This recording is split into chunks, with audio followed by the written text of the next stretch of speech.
a, llamémosle el padrino y parte del ADN de Race to the Top, él es Pedro Vallejo, desde Gracias. Monterrey, Nuevo León. Bienvenido a Colima. Gracias, muchas gracias. Muy nervioso con esa presentación, qué bárbaros. Oigan, pues bueno, buenas tardes, gracias por estar por aquí. Muchas gracias antecediendo a la introducción que me dieron. Y me motiva mucho platicar con ustedes de inteligencia artificial y analítica de datos. Llevo un par de años dedicándome a esto. Aprendí la mayoría de lo que sé en Silicon Valley. Tuve la experiencia de estar con varias startups por allá. Estuve en 2 estancias en Stanford y bueno, pues también mi carrera de economía y mi maestría en analítica. Entonces, con esto y con los años de experiencia les vengo a compartir un poco de lo que sé, un poco de lo que he puesto en práctica. Si no, antes agradecer pues a Juan Pablo, ¿verdad?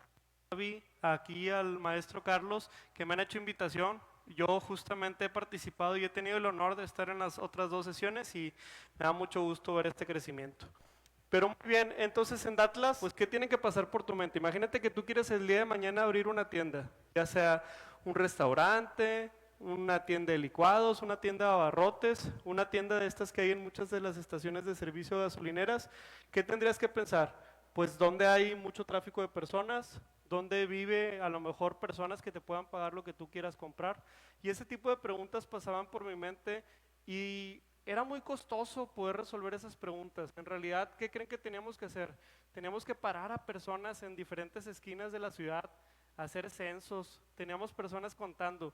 Y a los 6 meses, después de haber pagado $500,000 para saber si esa esquina valía o no valía la pena, que el competidor nos ganaba esa esquina. Debía de haber otra manera de resolver, de encontrar los mejores puntos para que negocios y para que iniciativas puedan crecer, porque si tú tienes una idea, siempre va a haber un momento en el que tu mente te va a llevar a responder la pregunta, ¿dónde la pongo? Y el dónde importa. Y por eso comenzamos Datlas. Entonces en Datlas nos dedicamos a la parte analítica de datos georreferenciada. Toda la información que hoy se escribe, que tenga una coordenada, ya sea porque lo compartes tú, una ubicación, porque estás haciendo un check-in en algún lugar, porque estás subiendo una foto a Instagram y esa foto tiene una coordenada, pues realmente tiene valor y nosotros empoderamos. Entonces, con este contexto quiero platicar con ustedes del objetivo de la charla, que es particularmente compartirles lo que conozco de inteligencia artificial para que ustedes se puedan llevar algunas prácticas. ¿Qué puntualmente quiero que se lleven? Quiero que se lleven el entendimiento de cómo pueden hacerlo funcionar, que no lo vean tan lejano y que realmente pueden decir en el día a día de qué manera utilizarlo. Y por otro lado, también les voy a dar un obsequio al final de la charla, que es un Data Playbook que acabamos de lanzar la semana pasada. Entonces, para compartir y cumplir esta misión, para una agenda con 3 grandes temas. Soy algo rápido presentando, ¿por qué? Porque tenemos 1 hora, hay preguntas, respuestas, sé que ya han recibido otra información y mi intención es llegar al punto del mensaje lo más rápido posible. Entonces son 3 grandes temas, vamos a ver la primera, vamos a irnos a las definiciones, ¿qué es la inteligencia artificial y la analítica de datos? Porque muchas veces pensamos que es lo mismo, pero realmente pues una habilita a la otra. Vamos a platicar de casos de industria, vamos a platicar de casos en energía, puertos, en agricultura y también en salud. Vamos a platicar finalmente de cómo tú puedes llevarlo, ahora sí, a implementar. Cómo puedes comenzar y de qué te tienes que rodear. Así que, ¿qué les parece? ¿Me acompañan? ¿Me acompañan los de allá? ¿Los del fondo, allá los de zona sur? Eso, muy bien. Entonces, ¿qué es la inteligencia artificial? Vamos a empezar con algo importante. Hoy se escriben más bases de datos que nunca antes en la historia. ¿A qué te hubieras dedicado tú si supieras que hoy había más petróleo que nunca antes en México?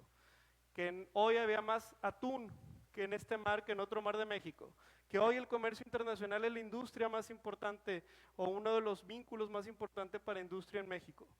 Pues seguramente voltearé a saber a dónde hay más abundancia de recursos. Y es lo que sucede hoy con los datos. Hoy se escriben más bases de datos que nunca antes en la historia. Y si no estás haciendo tú algo con este recurso abundante, pues seguramente tenemos que voltear a pensar. Pero los datos no juegan en sí un rol preponderante por su cuenta en la industria. Son los datos, junto con la cultura, junto con las personas y junto con lo que llamamos transformación digital, que realmente nos puede llevar a un entendimiento global. Entonces, ¿cuál es la diferencia de analítica de datos y de inteligencia artificial? Primero que nada, Si tú en tu escuela, en tu universidad o en tu preparación profesional llevaste matemáticas, probablemente sepas analizar. Si tú sabes usar Excel, sabes hacer tablas pivote o sabes hacer fórmulas, probablemente ya estás listo y haciendo analítica de datos. Pero hay diferentes tipos de analítica de datos. Acuérdense que los análisis de datos nos sirven para aprender de la historia, para aprender del pasado y poder entonces usar ese entendimiento en el presente. Mientras tanto, la inteligencia artificial es llevar a otra escala ese entendimiento, poder automatizar y poder tener plataformas que en tiempo real nos van a estar compartiendo respuestas. Vamos a platicar primero de la parte analítica de datos. La analítica de datos tiene diferentes puntos de vista. Primero que nada, hay analítica de datos que te permite resolver la pregunta de qué es lo que está sucediendo. Oye, pues yo entonces voy a un estadio de fútbol, por ejemplo, la semana pasada yo fui al concierto de Metallica, un gran concierto en Ciudad de México, y entonces estaba viendo el reporte de Ocesa, que es la compañía que hospedó ese concierto. Y entonces estaban resolviendo con analítica descriptiva qué pasó. Oye, en promedio, ¿cuál es la derrama económico de cada persona que vino al concierto? ¿Cuánto fue el tiempo de traslado? ¿Qué tipo de transporte público utilizó? ¿Cuánto fue el ticket promedio que gastó en su boleto? Todo eso son preguntas que responden la parte descriptiva. Más adelante tenemos la parte de diagnóstico. ¿Por qué pasó? En donde tenemos que integrar a lo mejor matemáticas un poquito más allá de la aritmética. Pueden ser promedios, pueden ser tendencias centrales. Y después tenemos la analítica predictiva, prescriptiva y cognitiva. Les voy a ir dando ejemplos de algunos. En la parte analítica descriptiva, pues imagínense que en algún momento tenemos que hacer un análisis de redes sociales. ¿Cómo puedo yo analizar redes sociales? Oigan, tomamos en cuenta que Facebook, que Instagram, que Twitter o X tienen mucha de la información de las personas de cómo interactúan. Entonces nosotros queremos saber en este tipo de análisis, bueno, qué está pasando en una red. Imagínense que queremos monitorear un hashtag, ¿no? Un hashtag, ahora que vaya a ser el 1 de octubre, a lo mejor en cambio de gobierno, queremos saber cuánta gente tiene comentarios a favor, cuánta gente tiene comentarios neutrales, en contra. Queremos también saber cuánta gente está subiendo fotografías del volcán de Colima, cuánta gente está interactuando con una carretera, etcétera. Todo eso lo podemos monitorear a través de la analítica descriptiva. Claro, tenemos que llegar a la fuente de los datos, tenemos que utilizar un tipo de carretera informativa que se llama API, pero pues realmente tiene mucho funcionamiento. Se utiliza mucho en la parte financiera de los negocios. Para quien tenga una pyme, pónganse a pensar que la parte descriptiva nos puede ayudar a entender si nuestro negocio es rentable, porque no solamente un negocio come de la venta, sino come de todo lo que queda después del costo, el gasto y verdaderamente se vuelve utilidad. Ahora, la analítica de diagnóstico es un pasito más allá. Les estaba contando hace tiempo que yo trabajaba en diferentes negocios. Uno de mis proyectos fue detectar el fraude en un programa de lealtad. ¿Han usado ustedes algún programa de lealtad? ¿Hay alguno de farmacias? ¿Cuál? Oxxo, el Oxxo Spin, farmacias, de un café de una sirena, etcétera. Hay muchos programas de lealtad. Tal vez participas en uno y ni siquiera te has dado cuenta. ¿Por qué? Porque llegaste y le diste tu celular, le diste tu RFC. Es más, hasta la suscripción a tu recibo de luz puede ser un programa de lealtad si lo tratamos de vincular. Pero bueno, resulta que hay muchas maneras de hacer fraudes en un programa de lealtad. ¿Por qué? Porque el programa de lealtad te va a dar de regreso, ¿qué? Puntos que terminan siendo crédito. Entonces, ¿cómo se les ocurre a ustedes que alguien a lo mejor puede hacer algo de fraude? Pues bueno, los mexicanos y las mexicanas somos bien ingeniosas para cosas buenas, pero también para cosas malas, ¿no? Entonces, en este programa de lealtad, pues dábamos cuenta de que si graficábamos todos los puntos que había recolectado todas las tarjetas en un año, pues teníamos, claro, los agentes que generaban muchos puntos de regreso y otros agentes que generaban menos. A lo mejor el que generó más generó 8,000 pesos, pero en promedio generaban 400 pesos al año, y el que generó menos, pues bueno, a lo mejor ahí generó 20 pesos.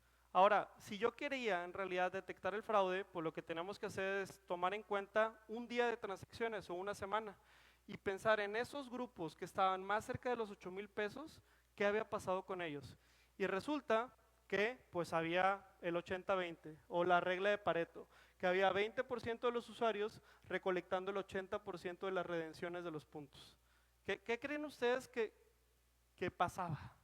¿Qué sucedía? O sea, ¿cómo podía ser que una tarjeta de lealtad una recarga de celular tuviera 1 millón de recargas en 2 horas. O como antes de las 9 de la mañana, pues alguien ya se había servido más de 60 cafés. Pues resulta que los usuarios de la tienda estaban pasando su propio programa de lealtad cuando alguien no redimía el suyo.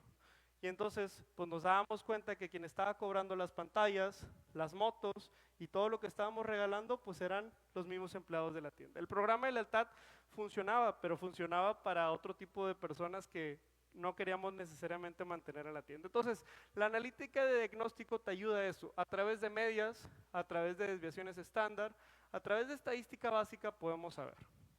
Ahora, la analítica predictiva, que es la favorita de los economistas.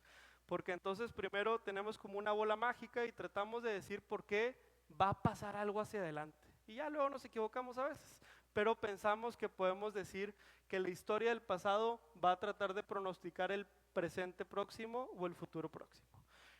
En este sentido, nosotros utilizamos mucho analítica predictiva para tratar de decir dónde puede haber una mejor ubicación.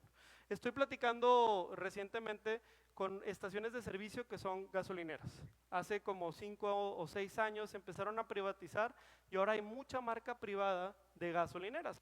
Aquí en Colima tienen marcas propias en el occidente del país y en Monterrey tendremos algunas otras.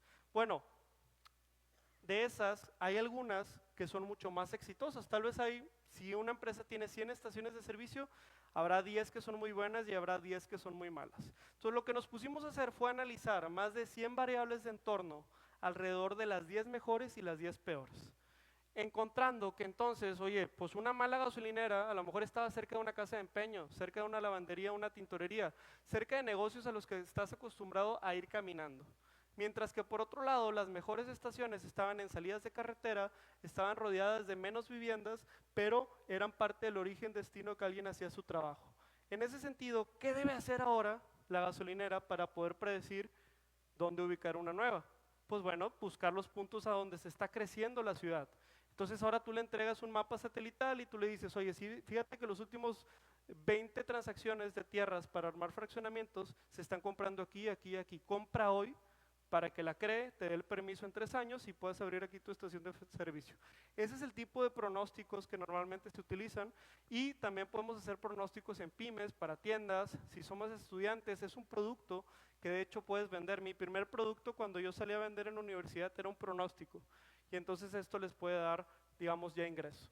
Y también tenemos la parte analítica prescriptiva. Acuérdense que vamos viajando en esta parte analítica de datos. Es diferente a la inteligencia artificial. Ahorita estamos usando solamente matemáticas. De esta parte analítica prescriptiva tenemos entonces diferentes aplicaciones. Hay algunos nombres ahí curiosos, pero no sé si alguno de ustedes ha llegado a utilizar aplicaciones que les recomiendan cosas. Voy a una tienda en línea como Liverpool, como Amazon, como Soriana, como Walmart o la que ustedes gustan y de pronto Pedro no estaba pensando, ¿verdad?, en irse de vacaciones o en ir a Colima, pero te ofrecen bloqueador y te ofrecen un viaje en descuento y te ofrecen esto y te ofrecen el otro. Y es que la analítica prescriptiva es esa analítica que utiliza todas tus preferencias. A mí me encanta utilizar la aplicación de Spotify. Spotify es una aplicación que reproduce música y lo que más me gusta de Spotify es cómo me presenta nuevos grupos musicales que muy probablemente me puedan gustar.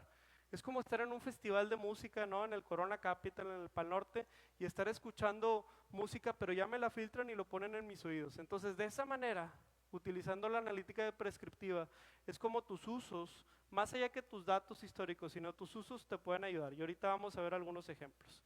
Entonces, hasta ahí la parte de la analítica de datos. Acuérdense, analítica descriptiva, de diagnóstico, pronóstico y prescriptiva. ¿Sale? Ahora vamos a platicar de la parte de inteligencia artificial. Es el primer punto de la agenda, un poquito más teórico, pero con esto sé que van a tener buenas bases para poder hacer preguntas en el QR. Acuérdense que por ahí está recibiendo el equipo. La inteligencia artificial es un poquito más para allá de la analítica, es llevar a una plataforma, llevar a un robot o llevar a un sistema todo lo que podemos aprender de análisis de datos. Pensemos que muchas veces la razón humana nos puede llevar a hacer actividades que la analítica no, ¿verdad? Pueden hacer actividades complejas como poder entender un enunciado, sabiendo si ese enunciado tiene una carga positiva o negativa dependiendo del tono de una persona. Puede también tener injerencia en sistemas inteligentes como la parte de logística, todo lo que puedes hacer en un centro de inventarios, o también te puede ayudar a generar una percepción visual. Por ejemplo, ese es un ejemplo de una aplicación que hicimos para una tienda de cervezas, bueno, una marca que produce cervezas, hay como poquitas en México, entonces más o menos pueden inferir cuál, pero ellos batallaban mucho porque había mucha falta de inventario en tiendas. Entonces lo que hicimos fue hacer una aplicación en donde la persona que llegaba a inventariar, llegaba, le tomaba una foto al refri y entonces contabilizaba los frentes que estaban vacíos. Y con esto la empresa se empezó a dar cuenta si en realidad lo que pasaba era un error de ejecución o era un error de inventario, porque la excusa era siempre, pues no hay inventario, hay que producir más, pero producir más cuesta más. Entonces hubo 80% de eficiencia mejorada solamente corrigiendo la ejecución. Entonces muchas veces las aplicaciones de inteligencia artificial nos llevan para eso. Ahora, si vamos a hablar de inteligencia artificial, pensemos que es la cúpula mayor, no es como hablar de matemáticas o es hablar de literatura. Adentro tiene algunos subcampos de conocimiento y uno de ellos es el machine learning o el aprendizaje de máquina. En este, tomemos en cuenta que puedes utilizar particularmente información sin ser programada explícitamente. Vamos a utilizar este ejemplo como regresión logística, clúster o árboles de decisión. Entonces, muchísimas veces, por ejemplo, en un negocio podemos tener clientes pues, que pagan mucho o que pagan poco, visitantes en turismo que pagan mucho o que pagan poco, parcelas en agricultura que producen mucho o producen poco. Y hay distintos factores que me pueden llevar a conocer qué es lo que está sucediendo. Por eso los árboles de decisiones son uno de los ejemplos de Machine Learning que nos ayuda, porque nos van construyendo un pequeño árbol y nos van diciendo, oye, ¿sabes qué? ¿Cómo yo puedo generar más ingreso? Pues tiene que ver entonces con la edad, tiene que ver con el sexo. Si la edad es un sinónimo de experiencia y por eso quien tiene más experiencia me puede ayudar a generar más ingreso, entonces ¿cómo eso lo asocio con la antigüedad dentro de la empresa? Y entre otro tipo de análisis. Entonces, todo lo que viene siendo árboles de decisiones es justamente lo que le ayuda a departamentos como recursos humanos, como logística, como producción, a poder ser más eficientes. Y la parte más avanzada, que son redes neuronales, eso es muy parecido a lo que hace unos momentos el maestro Carlos ejemplificaba cuando hablaba de cómo le ganó una máquina a un jugador de ajedrez, o cómo le ganó una máquina al mejor jugador de Go si era tan complejo ese juego. Pues es que la tecnología nos ha llevado a generar estos componentes que son como sinapsis en el cerebro. Son conexiones entre diferentes parámetros que justamente la matemática está modelando para que podamos optimizar el mejor resultado. Algunos de esos son, por ejemplo, detección de imágenes, son también algunas clasificaciones de videos y ahorita les voy a poner algunos ejemplos más. Y otro tipo de redes neuronales un poquito más complejas son las mismas que permiten a, por ejemplo, autobuses o automóviles autodirigirse en una carretera. Y finalmente la parte de inteligencia generativa, que digo finalmente porque es lo que hasta hoy conocemos, pero seguramente va a haber más subcampos después de esto, pero es todo lo que tiene que ver con la parte de inteligencia artificial capaz de entendernos. Acuérdense que la inteligencia generativa tiene 3 filtros importantes. Primero, cómo yo le puedo hablar en un lenguaje natural. Después, cómo interpreta ese lenguaje natural en un comando para la computadora. Y finalmente, cómo usa una base de conocimiento, que es muy interesante. Por ejemplo, ahora mismo tú puedes utilizar GPT, Gemini o Meta, pero va a utilizar el universo de conocimiento que a lo mejor tiene de internet, de charlas en Facebook o de Instagram. ¿No sería muy interesante que a lo mejor solamente te dé respuestas del conocimiento que tú quieres darle al sistema? Por ejemplo, nosotros en la empresa estamos haciendo justamente una mejor práctica para que entonces reunimos literatura de ventas, literatura de logística, literatura de la parte legal, reunimos todo esto en una plataforma y ahora cualquier nueva idea o cualquier nuevo producto que alguien de la empresa quiera lanzar, primero va y lo conversa con este sistema. Entonces este sistema ya tiene a alguien de marketing, alguien de legal, alguien de finanzas, que le va a hacer preguntas que lo van a ayudar a prepararse mejor antes de ir a solicitar presupuesto. Todo esto lo hicimos en una herramienta que se llama Notebook LM, completamente gratis, es de Google, Notebook como libreta LM, y en ese sentido pues que solamente el contenido que tú le das, ya sea en PDF, en páginas web, en un podcast, sea lo que aprende el sistema. El sistema no te va a dar respuesta de algo diferente a eso que tiene como herramienta. Entonces es muy interesante también para que lo utilicen. Pero muy bien, hasta ahorita ¿cómo vamos? ¿Ya? ¿La parte teórica tranquilos? ¿Bien? Excelente. Necesito su energía. Vamos a la segunda, ¿estamos listos? Eso, gracias. Se ve que el café era de altura, está muy bueno. Entonces, vamos a hablar de los casos de industria. La pregunta del millón, ¿cómo convertir datos en valor? Mucho análisis, Pedro, mucha estadística, pero yo me duermo en la clase de matemáticas. ¿Cómo lo hago valor? Dime cómo puedo encontrar yo valor cada vez. Bueno, vamos a imaginarnos una situación y quiero poner a todos un poco en cuestión. Imagínate que eres parte o estamos atendiendo a una empresa que distribuye productos de botana en Colima. ¿Cuál es la botana más sabrosa de Colima? ¿Hay alguna botana aquí? ¿No? Eso, gracias. Y tiene 2 centros de distribución. Esta empresa tiene 2 centros de distribución y con esos 2 centros de distribución tiene que visitar 300 tiendas. Oye, pero no nada más tiene 300 clientes, ¿verdad? Tiene más. Tiene que escoger a las mejores, a donde más se le va a mover su producto.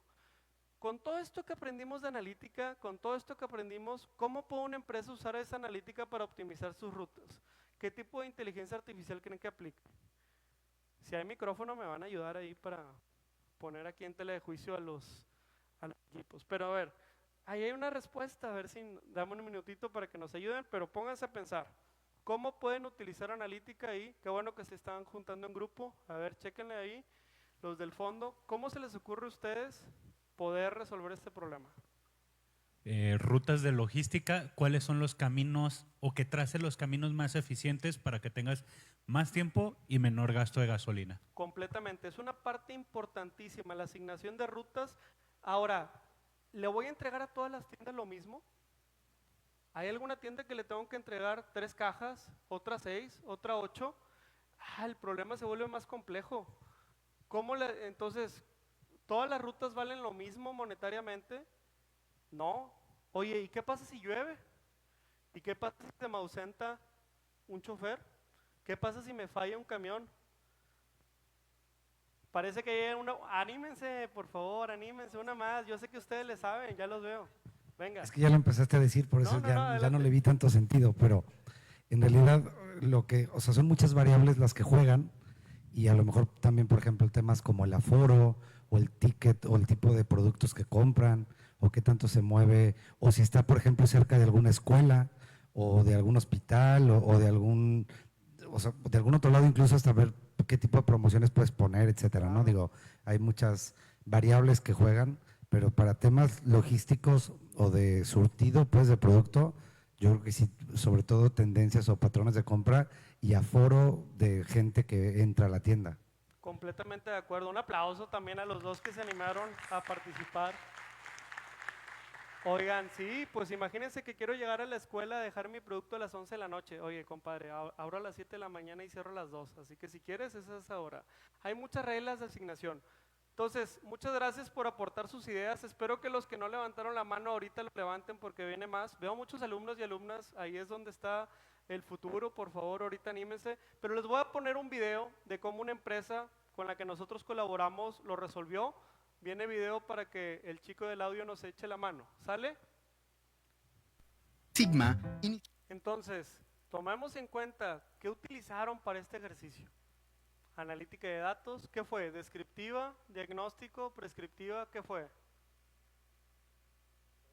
¿Todas?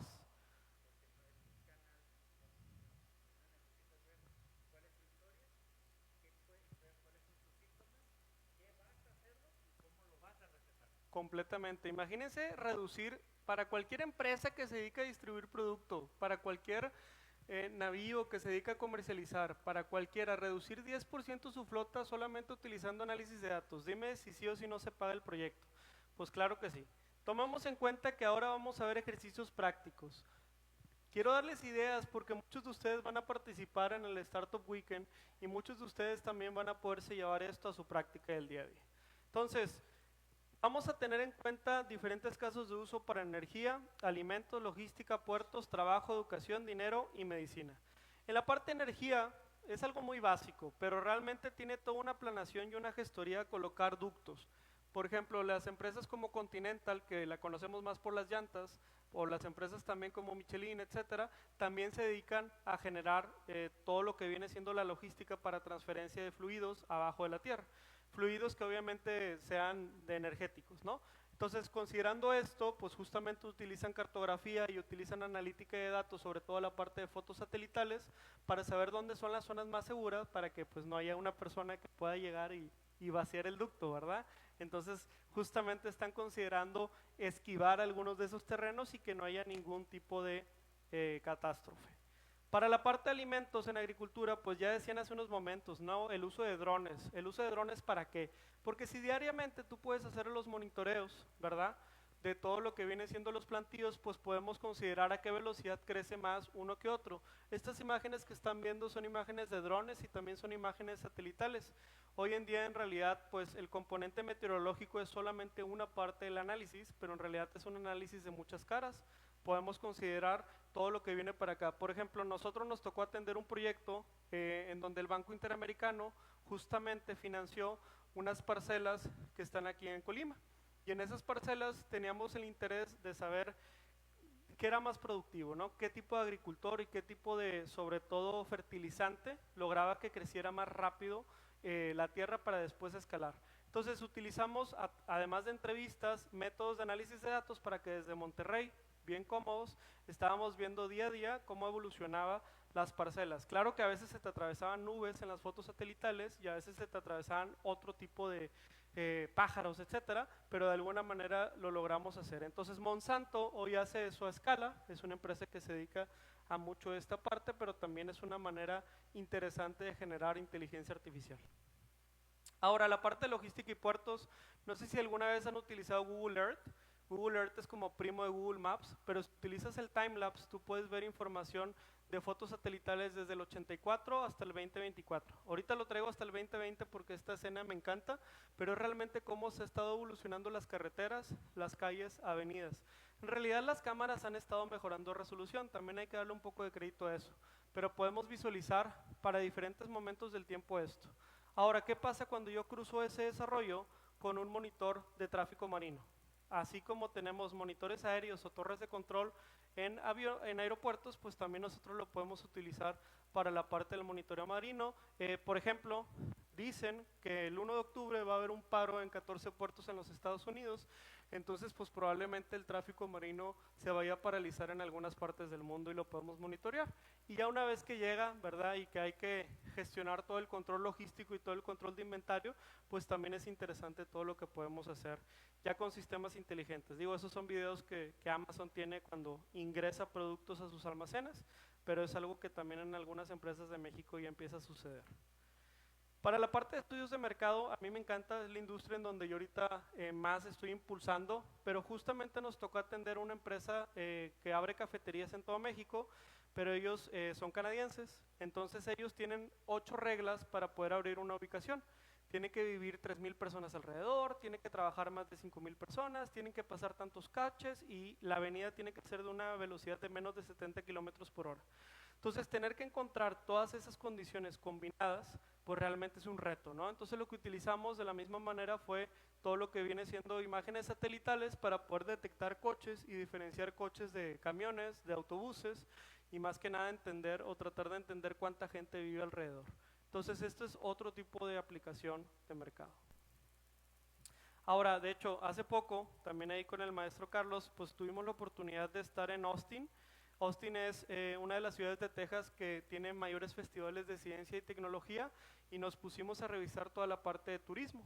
Desde Atlas nos tocó a nosotros impulsar el barómetro de la industria turística que hoy se utiliza y se monitorea en la Secretaría de Turismo y también nos toca aportar mucho a todo el entendimiento de turismo en el clúster de turismo de Monterrey. Entonces, pensamos que el futuro del turismo probablemente tenga mejores monitores de datos que gente que te hace entrevistas, a lo mejor en aeropuertos o algo, ¿no? Que hoy es muy lento y que depende mucho del humor de una persona si te contesta o no, pero el día de mañana si llega un japonés, si llega un chino y un coreano, y es muy difícil que una persona pueda hablar todos esos idiomas, pues realmente estos están preparados. Ese de la derecha me encantó porque mi abuelita no puede caminar mucho, tiene un tema de movilidad, pero entonces si mi abuelita el día de mañana quiere visitar la muralla china, lo que puede hacer es ponerse unos lentes, rentar por hora a este turista robótico y el turista va a estar justamente dirigiéndose a lugares en donde ella puede estar monitoreando. Entonces, pues es diferente concepto de turismo y ya digamos que tienes omnicanalidad en la parte turística. Y también en el tema de retail, ¿no? Ni decir de todo lo que podemos hacer en retail para la parte de detectar inventarios vacíos, anaqueles y modelos de recomendación. Por ejemplo, el de aquí de la derecha es el de Rappi. Rappi tiene diferentes maneras de recomendarte. Imagínate, ¿tú cómo le vas a decir a una aplicación que te envía comida a domicilio que eres vegano, vegetariano, o que a lo mejor te gusta más el pescado que la carne? Ellos tienen que descomponer cada receta que está publicada en su menú y entonces tratar de obsequiarte recomendaciones que sean afines a los ingredientes que están en el menú. Entonces, tomando en cuenta este tipo de prácticas, pónganse a pensar que también son similares las recomendaciones para gustos musicales. A lo mejor son artistas de la misma época, con el mismo ritmo, que usan los mismos instrumentos, y por eso Spotify lo hace muy bien, ¿no? Porque tiene más de 48 variables con los que justamente busca gustos similares a los que tú tienes. Pero no le atinó que me gusta la chona, eso sí era fuera de Kerry. Entonces, quiero mostrarle un ejemplo de salud. Este ejemplo de salud es un video de un experimento que hacen en Google. Cuando me tocó visitar estas oficinas, la verdad yo quedé apantallado porque tenían la computadora cuántica, tenían laboratorios de innovación, pero uno de los que creo que más puede llamar la atención es este y también tiene implicaciones en salud. Entonces vamos a verlo, por favor. Tasks. Having access. Entonces, ¿cómo lo vieron? Cuando yo lo vi por primera vez dije, en la torre, todo lo que ando pagando de seguro de gastos médicos para que toserle por ahí al celular me pueda dar la respuesta, ¿no? Bueno, no se crean, digo, es importante ir con un médico profesional. Pero en este sentido, pónganse a pensar el problema que quieren resolver. O sea, India es un país de tal vez 10 veces México, ¿verdad? En cuestión de población. Entonces, atender con un sistema de salud a toda la población es difícil y hacerlo al mismo tiempo, sobre todo cuando tienes una pandemia, es inclusive más complicado. Yo creo que no había la cantidad suficiente de pruebas. Entonces, pues simplemente tosiéndole varias veces al celular, grabando y buscando los diferentes tosidos de personas que tenían diferentes síntomas, pues lograron indexar en YouTube en más de 3,000 millones de videos, pues cuáles eran las condiciones presentadas. Entonces, para mí es un experimento muy interesante y es llevada la inteligencia artificial a un caso de industria que realmente es muy escalable. Así que pónganse a pensar que si ustedes van a participar en los talleres del día de mañana o si van a participar por ahí en el weekend de retos, pues también puede ser interesante. Entonces ya vamos al último punto de la agenda. Yo me comprometí con ustedes con compartirles algo del conocimiento que tengo de inteligencia artificial. Para eso ya les hablé de la parte teórica, ya les hablé de la parte aplicada y me gustaría invitarlos a que ustedes empiecen, no lo veamos tan lejos. Entonces, podría ser que el único límite de la inteligencia artificial ahora sea la creatividad humana. Y miren, cuando uno empieza a aprender inteligencia artificial o analítica de datos, a mí me tocó pasar, primero que nada, con que el conocimiento no estaba en español. En la torre, Pedro, pues apréndete todo lo de inglés que no aprendiste en toda la carrera, ¿verdad? En toda la primaria. Si yo no sabía inglés, yo estaba negado a aprender el 50% del conocimiento que existía. Hoy les puedo decir que también necesitaría aprender chino, eso ya está más lejos, pero también los chinos están haciendo muchos avances. Entonces, estas son 4 cosas que al menos a mí me funcionaron para empezar en inteligencia artificial que les quiero ir descomponiendo a cada uno de ustedes. La primera, vamos a conocer y vamos a rodearnos de todo lo que es datos. Entonces, rodéate de personas y de proyectos que estén en cuestiones de datos. Yo me uní a 2 comunidades que conocí en Facebook. Una era programando en Python y otra era Data Science México. Y esas 2 comunidades me ayudaron mucho a crecer profesionalmente. Segundo, apalanca tu aprendizaje con un campo de dominio que tengas. Hasta ese momento, cuando yo empecé a aprender de analítica de datos, que más o menos era mis 17 y 18, yo solamente había tenido un trabajo que era ser guía de museo y botarga, porque a veces también nos ponían de botargas. Entonces yo solamente conocía de atención al cliente. Yo solamente sabía cómo anunciar qué película, la parte logística, pero empecé a entender más el rol del turista en un museo y empecé a entender todo lo que podía hacer y por eso decidí empezar haciendo cosas en turismo, porque era donde más conocía. Ya después aprendí de economía y aprendí de otras cosas, pero empecé con lo que más me sentía seguro que conocía. Tercero, vas a cometer muchos errores, no te frustres, el chiste es que lo cometas y lo detectes rápido. No te enamores de la primera solución que tengas, enamórate del problema que quieres resolver. ¿Cuántas veces no ha de haber fracasado el equipo que ahorita les mostré de Sigma en su logística o el equipo de Google tratando de encontrar los tosidos más adecuados para diagnosticar una enfermedad? Pues seguramente miles de veces, pero eso no lo cuentas en el video. Tú subes en el Instagram la foto del día feliz, no las fotos de los días tristes. Entonces, tomen en cuenta que un proyecto necesita resiliencia, como hace unos momentos nos comentaba el secretario. Toma en cuenta que hay que aprender a leer documentación técnica. Eso significa que si tú tienes interés de entrar en este campo, tarde que temprano vas a tener que aprender a programar. Los lenguajes gratis, libres y más utilizados son R y Python. R y Python te van a ayudar a cruzar fronteras, a poder trabajar en cualquier país que tú quieras, y la verdad es que cada día están creciendo más. Sé paciente, sé positivo y busca fuentes de motivación. Yo las encontré de manera colaborativa en un equipo de trabajo, y ese equipo de trabajo hoy lo llamo Atlas, pero realmente es donde he encontrado más motivación. Y construye un proyecto que puede ser de salud, de agricultura, de energía, de lo que tú quieras, pero ten un proyecto, porque de nada sirve, como cuando aprendes un instrumento musical, aprender las partituras y las notas si no tienes una canción que te encanta escuchar cuando tocas. Toma en cuenta que necesitas un proyecto de analítica de datos si es que realmente quieres aprender de eso. Ahora, para escoger ese proyecto, tal vez quieras que realmente sea un proyecto que resuene. ¿Cómo saber si tu proyecto puede valer la pena? Yo tengo al menos 3 reglas que estoy utilizando. Primero, que sea deseable. Que un montón de gente esté deseando lo que yo estoy por crear. Segundo, que sea factible. Que realmente con lo que yo conozco y con lo que mi equipo conoce, podamos sacar a la luz en menos de 2 meses. Y que sea viable, que al final pueda proponer un modelo de negocio o un modelo de retorno de inversión.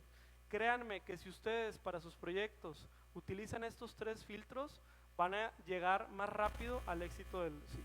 Toma en cuenta que no lo vamos a hacer solo, que lo vamos a hacer de manera colaborativa.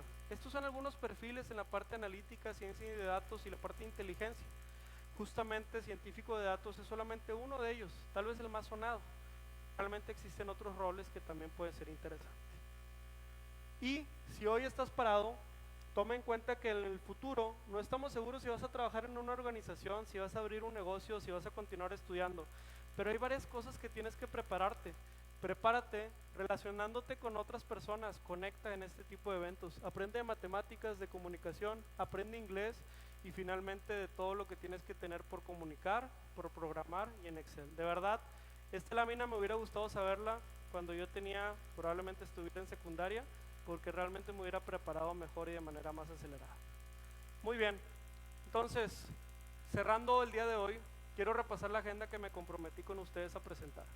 Primero que nada, quería motivarlos aprendiendo de inteligencia artificial y por eso les conté las bases, todos los conceptos. Después platicamos de casos de industria en donde vimos ejemplos de logística, de puertos, de energía y también de salud. Y finalmente les platiqué al menos cómo yo creo que podrías aprender y cómo podrías empezar. Entonces, finalmente les quiero dar una invitación. El día de mañana voy a tener un taller, me hicieron ahí el honor de invitarme. Entonces, si quieren mañana estar en el taller de pronósticos, pues les voy a enseñar a sacar esa cajita mágica para que puedan ustedes hacer pronósticos y predicciones el día de mañana. Y si les interesa descargar el Data Playbook gratuito, pues aquí les dejo el QR, que es justamente el obsequio que les traemos. Entonces, pues muchas gracias por hoy y aquí estaremos al tanto. Gracias. Sí. Querido Pedro, un honor tenerte de regreso en Colima por 3er año consecutivo. ¿Te gustaría? Hay 3 preguntas que